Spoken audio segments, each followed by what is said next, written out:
لګزان په دې فتنو کې موږ ځکه واقع کیږو دغه ماده د تقوا په موږ تاسو کې په دغه معنا نه وي هغه تل تقوا دې ته وي ان تعمل بطاعة الله على نور من الله رجاء ثواب الله التقوى دي توي ان تعمل بالطاعه ده الله په طاعت عملو کې وعلى نور من الله سره د علمنا سره د بصیرتنا مقیته وګوره په دې وخت کم عمل پکار دی او کم یو نزان ساتل پکار دی على نور من الله دغه بصیرت دې توي علم دې توي موقع محل پی جندل ډیر کرتی او خبره وي یو مجلس کې بداغینه فساد پیدا کیږي پر خوستري پکار دی دا تقوا دا دینداری دا او دا کمال نه ده یعنی مستر اپاسېږي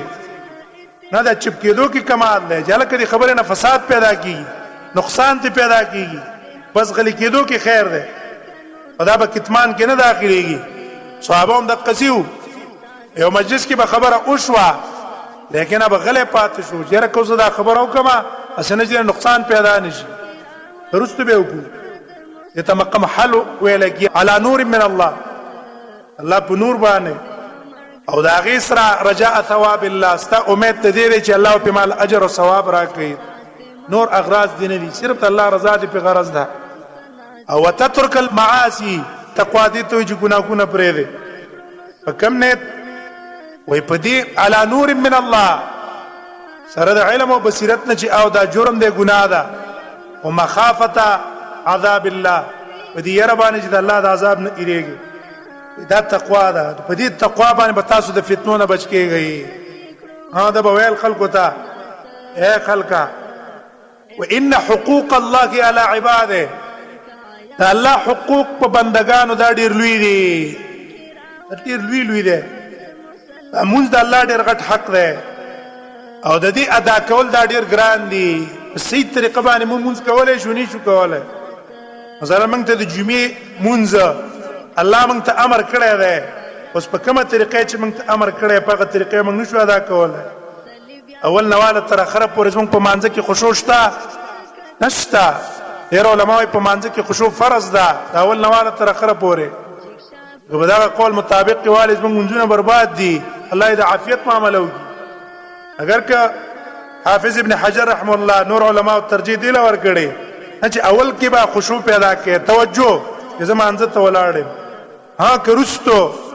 دا خشوع تاسو دایم پاتې نشو موږ دې ادا شو لیکن خشوع د انسان نه پورته کیږي موږ تاسو دې ماحول ته وګورو موږ دا منځونه په هغه طریقه دي نه حقوق الله عظیم او دا غي ادا کول موږ تاسو ته ګران دي